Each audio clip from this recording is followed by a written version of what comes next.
everybody, welcome back to my channel. I'm so glad you're here today. Today is Friday, October 25th, I think.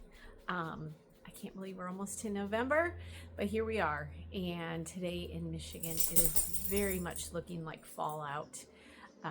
It is rainy and dreary, and it is still beautiful with the leaves, but it's hitting Michigan weather again. So today I am hopping on to do part 2 of my 100% Angora hand dyed fiber that I did a couple weeks ago. I'll be sure to link that video up above here. But I have finally put it all together, and I want to show you what it came out like. I'm actually really pleased with it. I wasn't too sure about the colors, but once I got going, I knew I was going to like it. Prior to this video, you should have seen all the bits and pieces of me spinning it and plying it and skeinin it up. So I've put those all at the beginning. So we're just going to talk about the yarn and what it came out like.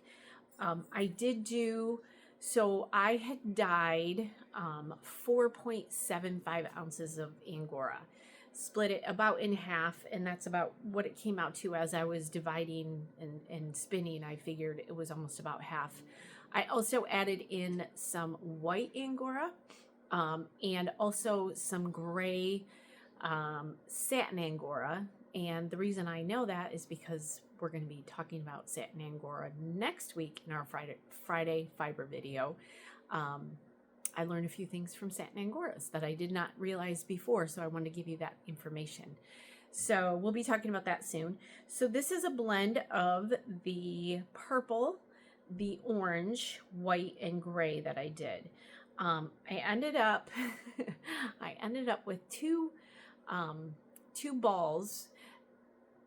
I spun it all onto one big bobbin. I used my Spinolution Monarch wheel and the 8-ounce flyer head. If you're not familiar with Spinolution wheels, I have lots of videos on them. I am a dealer for the Spinolution wheels, and I can help you order one if you would like to get your hands on one. But they are modular wheels, and so I have a Monarch with an 8-ounce bobbin and a 16-ounce bobbin. There are other options on that.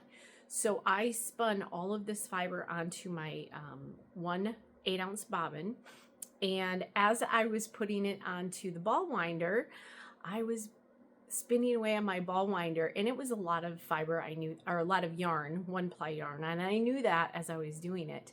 But I was spinning away or doing my ball winder yesterday, and all of a sudden, as I was doing what I usually do, which is just spinning really fast, the ball had gotten pretty big, and it popped off and flew onto the floor.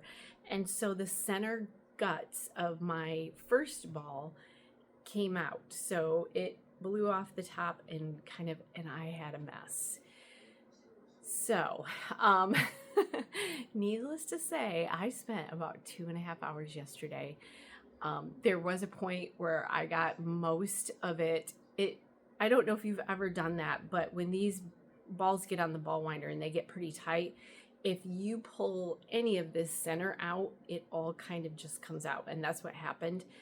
And I was at a point yesterday, I was so mad, and I was working through the knots and trying to figure out, how to get this put back into one piece again. I almost threw it away, and I'm like, no, I have worked too hard on this yarn to just pitch it. So I did end up breaking it to get the knots out. It was a real mess. So I ended up with 2 balls is how I ended up doing it. But I did get all the knots out and got it all figured out and straightened back up again and put it back on the ball winder. So this is what I ended up with. This is a one ply ball. So again, I put all of the fiber onto my 8-ounce bobbin as a single ply. And then what I like to do is put them back on the ball winder, and then I ply these, and I'm afraid to even look for the center here. So I take, I don't know, am I going to get it? I think I got it. So I'm going to take the center and the outer one, and I'm going to ply it just like this. And I have it on the video, you'll be able to see that.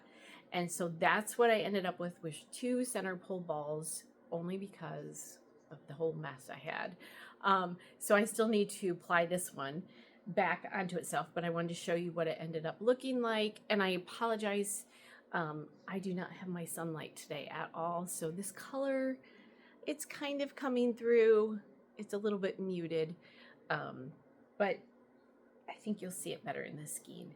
So I have finished one of the skeins, and I don't know what I'm gonna do with this. I'm almost thinking that this would make a gorgeous shawl, but that is what I ended up with. And I think you can see the halo coming through.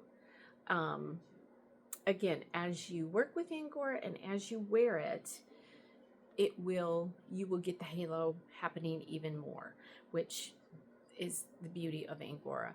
So I did not measure this. So if I had 4.75 ounces, I'm guessing I'm going to end up with around, typically my 2-ply 2-ounce yarns end up being right around 200 yards, give or take a little bit depending on how I spin. So I'm guessing that this almost 5 ounces of Angora is going to be somewhere between 400 and 500 yards once I get all done with it. Maybe not quite that much, maybe closer to 4, because I did spin this a little bit thick in some parts. It's not a, I love to spin, I can spin consistent, but I love to just sit and spin and let the yarn do what it does. So I'm guessing this is around 400 yards, give or take some. And it really turned out beautiful. The purple and orange work, you know, I think those colors have become popular over the last few years with this season that we're in. And so they just really work. But that's what I ended up with. The gray and white are a nice addition to the orange and purple. So I wanted to show you that, and I have to decide. I may list this on my website. It would be one-of-a-kind skeins, but maybe I will list it on my website. I don't know. I have to make that decision. Although I do think it would be really beautiful in a shawl or a scarf. So maybe for myself. We shall see. Or maybe I'll make something and list it on the website. So I wanted to show you that, and it is all done. So I think that's it for today. Hopefully you enjoy I'll put the beginning parts of this. I'm going to close this out and go edit it, and I'll put the beginning parts to music so you'll kind of see the process. So, and I'll make sure to link that video up above of where I dyed it and show you that process. So I hope you guys enjoyed this video. I hope you are having a fantastic start to your weekend, and I hope you're creating something this weekend. Bye.